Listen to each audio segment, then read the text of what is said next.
Nate, let's just move on to a game here in the West that is also facing a game 6. The favorite also, winning right here. We've got Phoenix going back to New Orleans. They are up now 3-2 in game 6. We've got a line here after they did cover in game 5 on a pretty big spread that seemed kind of big to us in terms of, how heavily they were favored over the Pellies in game 5. But now, we look at this, it's a little bit closer to 2.5 for Phoenix. And the total sits at 214.5. So, big headlines real quick from Phoenix in that last game 5. Obviously, Mikal Bridges, the destroyer, also stepped up on offense. Cam Johnson was able to stay on the floor by stepping up on defense, probably a little bit due to the fact that he was also still kind of recovering from a couple things. And then, I think, CP3, he comes back and he has a game where he's in control of it.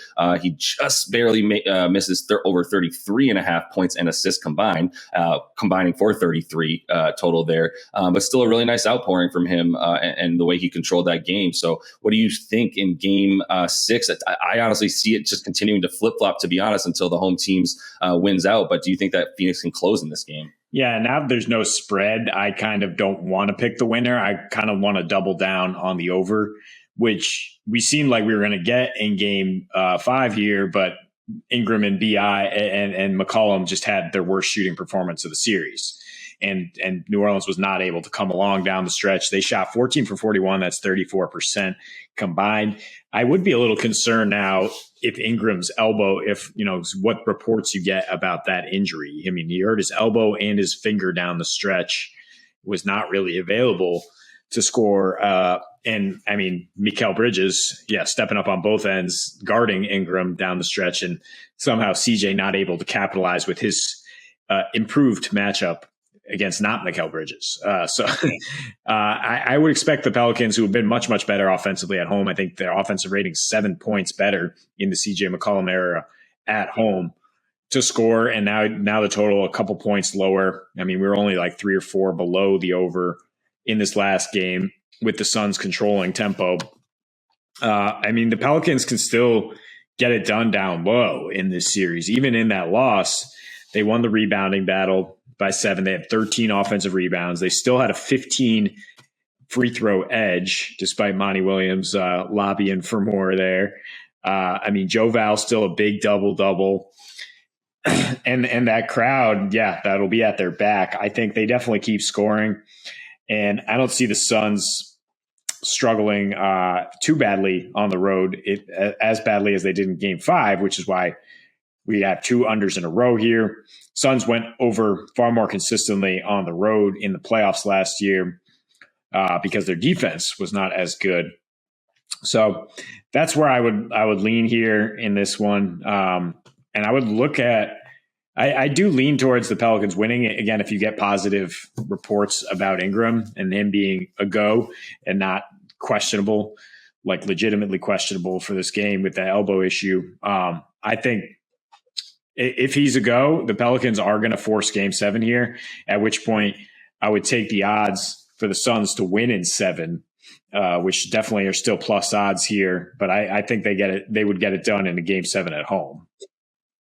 So you're saying that if you think the Pellies can win this game, but you're saying monitor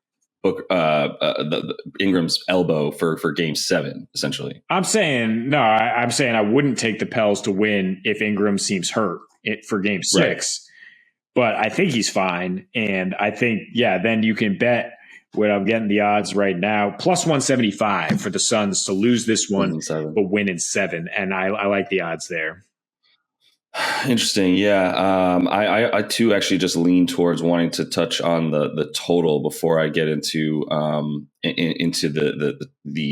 spread of this game, just because these performances from the Pellies at home, especially from both of their big 2, have been super impressive, man. And they seem like there's no flukes going on there. There's consistency. They're getting good shots.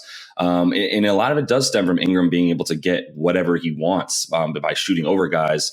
But he had a lot more, obviously a lot more trouble once Monty Williams decided to put Mikal on him. Like we said before that game, it was kind of like, look, that was the only thing that scared me about the total of that game. But we did like the Phoenix total at home, coming back, needing to score, getting to 112 like they did, which helped us out there. Just not that the Pellies did not come along like we thought they probably would.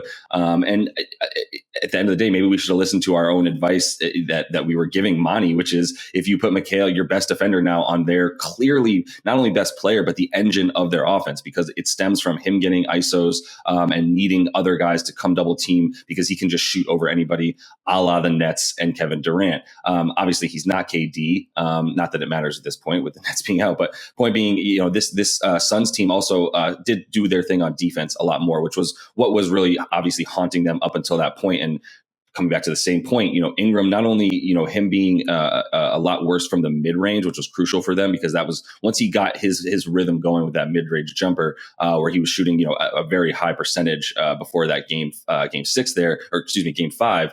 That also led to his 3-point percentage being a lot higher. And then he just shot 1 for 5 there in games 5 without the ability to really get, he wasn't getting to the rim.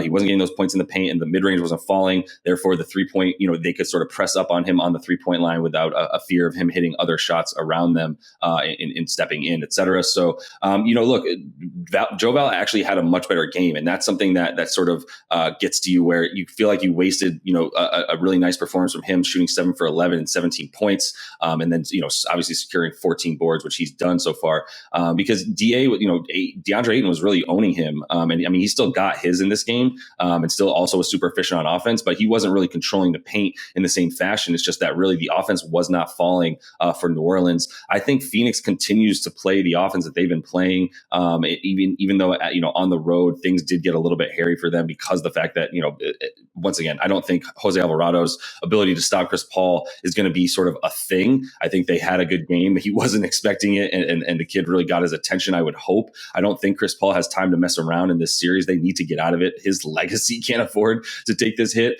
So I think you continue to feel pretty good about him. His stats don't really change at home versus on the road. He's really the same player as you would expect. We don't have those player props up for him as we're recording this, but I would bet at -2.5. I'm not saying I'm just go ahead and picking Phoenix to win, but if I'm going to take some player performance doubles in this game, I'm looking at Chris Paul and I'm looking at things like 12 plus assists and a win for them, and figuring I can probably get at close to +200, if not maybe +165, +180 around there on my money, and I feel really, really good about that because the win is not inevitable for them. And I do think it hinges a bit upon Ingram's health, but I also think that the defense for them has unlocked a bit more. And I'd be inclined to lean towards, the over for Phoenix a bit more, just similar to what we saw in game 5, just because I think they're going to have the same offense that they had. I think, Mikal Bridges knows what is needed from him right now. His usage rate needs to go up. There is no other true second banana in terms of shot creator and wing scorer outside of him. So, I think that's going to be something that becomes crucial for them. I think they can continue to pull that off on offense, and then it's going to be a matter of Ingram is healthy, they can come along. But I don't know if that's the case, and if he's going to be shut down like he was in Game 5, I don't know what the engine that drives this offense is really going to be. Yeah, I mean, I'll use the same logic you're talking about CP3 for player performance doubles. I'm not going to take the Suns to win unless I hear that like Ingram is really going to struggle to play. But I'm going to use that logic and say that the Suns are going to be able to score at a better clip. I mean, they have been scoring at a good clip on the road in the series still. It's because CP3 is setting up Ayton and McGee on a silver platter. I mean, the fact that they still outscored the Pelicans in the paint in this last game, despite that huge rebounding disadvantage, despite what Joe Val and Larry Nance have been doing down low, it's all CP3, keeping the offense on track, playing at his pace, but diming people up as much as he scores. So that's why I like the over. And you brought up that after a loss, they tended to go under at the highest rate this season. I probably should have listened to you there. Now it's 15-5 to the under after a loss, but after a win, they go over at a 60% clip. And on one day off, normal rest as they are here, 33-20 to the over. So I think on the road, with the Pelicans offense bringing it up a notch and with the Suns maintaining where they're at, the over is definitely my preferred bet here. I think, it could go either way with the result, and I'm not really going to try to bet it.